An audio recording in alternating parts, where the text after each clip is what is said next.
on, guys, man? It is Zuko here, and today I'm going to be showing you guys how to get your shooting exactly where it needs to be. This is my shooting in depth for 2K25. If you watch my 2K23 and my 2K24 one, you already know that when I made these, I gave you the code. So we're going to do it again, and let's show you exactly what's going on. So to start this video off, let's just go ahead here and show you the box score. So Lonzo Ball has basically 99 perimeter, everything, right? He has all the badges, legend, everything is legend. This version here of Stephen Curry, he has on the Deadeye on legend, and then he has on Limitless range Hall of Fame, but he has none of the other shooting badges. He also has a 63-point rating. Let me show you that really quick too, just show you how effective this stuff is.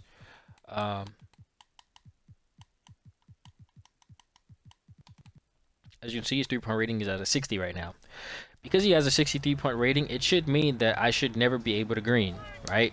It should be really, really hard for me to green. Like, extremely hard for me to green. And this is what's going to happen. You're going to find it really, really hard to green with this. You can't green with a 63-point rating. It's never going to happen, right?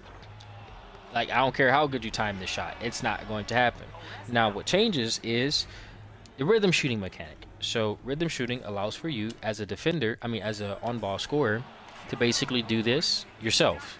So just to kind of give you an idea, that's me using rhythm shooting. As you can see, it went in first try. And this is again with a 63-point rating and no badges. Hall of Fame legend limitless range doesn't matter because we're in the corner. That doesn't matter because that guy is not there. This is me just shooting again with this rhythm shooting mechanic, greening consistently, and again a 63-point rating. So if you master this mechanic, you will be able to green at a much higher clip rating. Now, really and truly, what this is doing is it's widening your green window, but it's also increasing your make percentage. This is really, really good for this. Now, because I don't have on a high 3-point rating, my make percentage for this type of shot is going to be really, really low, right? But nevertheless, if you had on a higher 3-point rating now these shots go in at a much higher clip. There we go. It was wide open. Tough. But just know that it's greenable. Like, I've been able to make it. That's basically what rhythm shooting is doing. So is rhythm shooting worth mastering? Absolutely it is, because it's going to give you a bigger green window, and it's also going to increase your make percentage by a lot. Now, let me just kind of switch sides here really quick and show you exactly what this is doing. So now what I want you to look at is Lonzo Ball. Lonzo Ball has a 83 3-pointer. This is really important. And then for badges, he has on Deadeye on silver. It's really, really effective because, again, you're going to be able to get that if you have an 83, if you have the 89 mid-range as well. And then the last one that I wanted to show you is going to be Limitless range on bronze. So now the height doesn't really matter in this case. It's more about perimeter defense, but we're going to stand right here. So if I were to go ahead and shoot this shot, it's going to say slightly early, light pressure, right? This is because of, again, me shooting with the X button. It's going to say right here, light pressure, slightly early, or slightly late, whatever. This is important because now we're able to get more of a read on if this shot is makeable or not with someone guarding me. And what does this do? So again, think of this as, again, a 29% attribute boost. I'll shoot one more, just a regular one. Again, slightly early, light pressure. We can't make this shot, and I know this shot very, very well as well. This is actually my jumper from my 6'5", so just keep that in mind. We'll keep it consistent. We'll keep it at the same side and whatnot. Now let's show you what changes whenever you use this with rhythm shooting.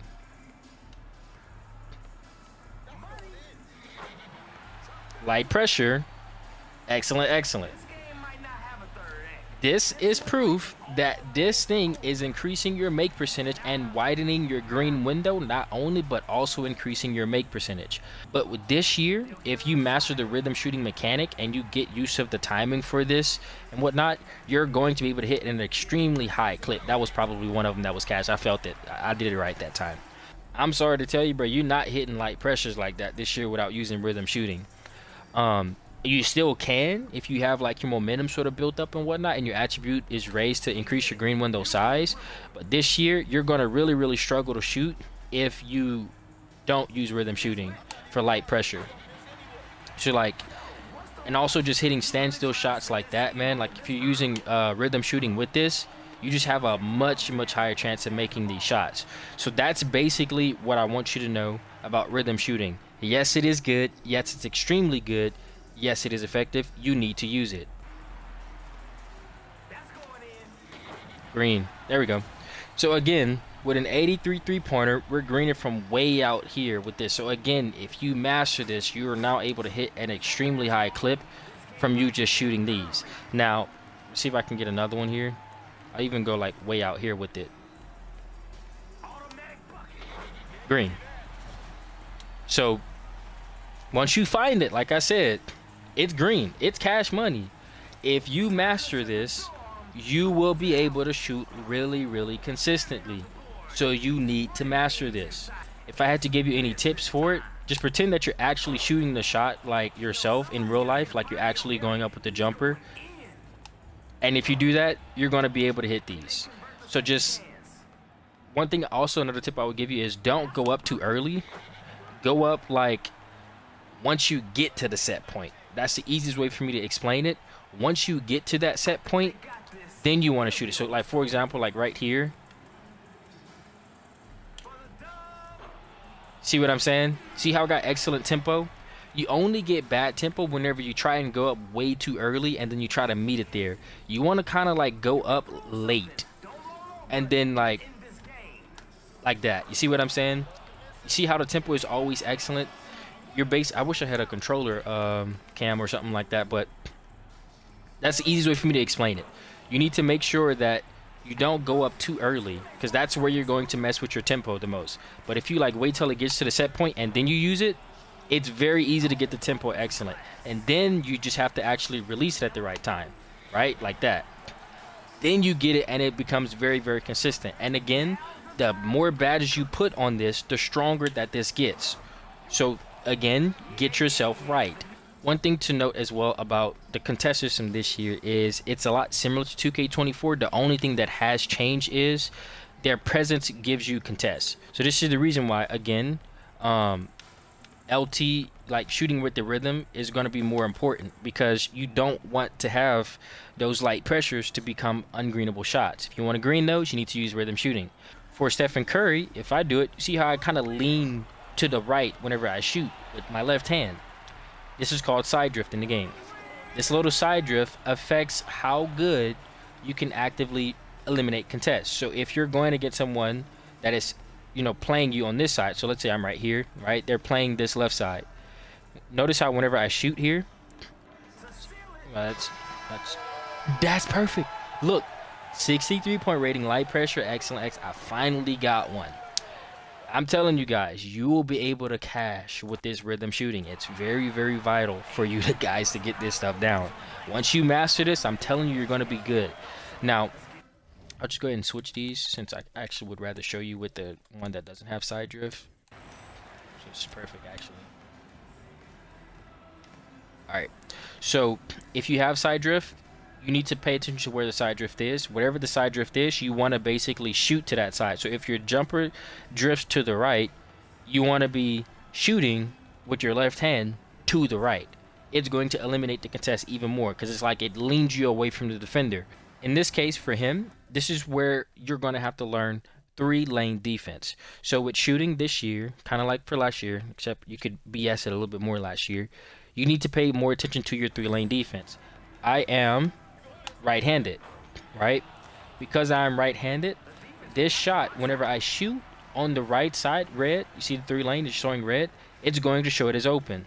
Now, the closer I get to this defender, the stronger this contest is going to be. Even if he's playing with his hands up or not, it's going to matter. Now, this jumper that I'm using for him doesn't have side drift on it, so this is really, really good. This means that you can pay more attention to the 3-lane defense.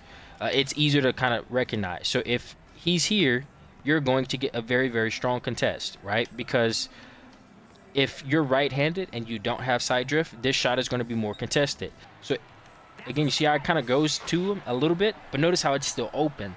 But because your shooting hand is away from where that red is, that's determining that. So again, the less side drift that you have, the better off you're going to be at kind of abusing this. Now, you can obviously tell from his when you have a lot of side drift. So pay attention to that whenever you're shooting. One other thing to note is, if you're in the middle, someone's guarding you and they're playing middle defense, this is where you're going to get the strongest contests in the game. Being in this spot right here is where shooting is really, really, really hard. Again, you got to light pressure. The only way to negate middle contests is by getting space between you and the ball handle. So like right here, you see how it's showing red? This means, because I got side drift, this is now probably going to say either open or light pressure depending on the space of that shot. So you can actively use the 3-lane to understand exactly what kind of green opportunity you're going to have at certain shots. Again, if you are going to play with a side drift jumper, in this case, I'm using one of the best bases for small guards here. It comes with side drift, so you just have to shoot to the right if you're left-handed, and if you're right-handed, you have to shoot to the left. So this is really important. But in this case here, you see how it's on the right? I'm going to side drift a little bit to the left. See, it's showing open, even though he's right there. This is going to help you to, again, hit those shots where people are like, dang, is he open? Is he not open? It's open. So again, he's going to be side drifting to the left here because I'm right-handed and the thing has just a little bit, but not a lot. So once I shoot here, if he jumps, notice how it's still open. Jumping does not affect your contest at all. I've already tested this in a more thorough way. Jumping does not matter. It doesn't change anything at all. But just know, you jumping here doesn't affect your contest. As you can see, wide open. You're not getting anything proccing from this. It's all based off of your perimeter this year. Gather is where all of the contests for this game is at. Which means if you're here and I start shooting and then he runs away, it's still going to show open because he's moving away at the gather, right? Now, if I go ahead and try and move away last second, it's going to show as a very, very contested shot. So let's say I'm here and I shoot this and he starts moving away. Look at that. Still going to show open. So again, all of your defense is at the gather of the release. So if you as a ball handler are trying to take advantage of the shot contest system, you need to pay attention to your dribble moves, because there are certain dribble moves in this game that will make people think that you're about to drive. And if they are not there at the gather, or if they're moving away from you at the gather, you can now green these shots at a really, really high clip that might be looking like it's contested. If you're trying to shoot a red shot in the middle for the 3-lane, you need to have space between you and your defender. That's the only way it's going to work. This is what I mean by this. If I were to bring this all the way up, what's going to happen is, if they're there at the gather, which means right whenever I start shooting, it's going to matter much more to my ability to actually hit that shot. If they are not there, so let's say they're moving away from me, or they're constantly moving away once I do it, it's not going to matter. So what is the difference between these two? So what release is doing is, release is basically saying, okay, I'm about to release the shot. So I've passed my set point, and now I'm going to release the shot. That's where this is taking in effect. So right now, this is what the game feels like. It feels like this is where it's at, and this is where this is at. Which means if you are staying still and you have a presence there at the gather, all of that is going to determine your actual defensive contest percentage. But let's say if you were, you know, like moving away, or if let's say your hands are up, hands are down, none of that matters. It's all about if you're there at the gather. Now what release is doing is, let's say you're there at the gather, or let's say you're a little bit away from the gather, you're still going to get a very, you're going to get like maybe a light pressure if you're there. But let's say you were moving away and then you jumped at him last second, like right at the same time before the ball's actually released, then you're going to get that to take a little bit more into account for the difficulty of that shot and shrinking that green window. So this is basically the easiest way for me to explain this. This is you, if you're around, your presence around the actual person whenever they are shooting and bringing the ball up. Once they hit their set point, and then now it's time for them to release the ball, that's when release is factoring in. And this is really what it feels like for right now for this game. Where release height and release speed take the most effect is, release speed is for the gather. Because let's say you fried them and you're trying to actually green that shot. That's where release speed matters, because that's going to eliminate the gather. Because let's say they bit wrong, you go up into your shot's quicker, they don't have much more time to get there while you're still gathering your shot up, right? Cool. Well, what release height does with release speed is it's saying, okay, well, now we're in our set point, now we're trying to release the shot. This is where release height matters. This is where their hand in comparison to the ball matters. All of that stuff is being taken into effect for the release. This is where the defense is a little bit weaker, but it's still important to be able to play good defense at this spot. What's going to happen is, when you're at your set point and you're actually releasing the ball, you need release speed and you need release height in order to mitigate this the most. This is where you're going to mitigate the most of your contests, which is the reason why I say gather is the strongest format of defense, which means if you're not there, I'm sorry, but you cooked. So how can you tell whenever your release is no longer gathering information? I'm going to stand here and I want you to, I'm not even going to look at my player.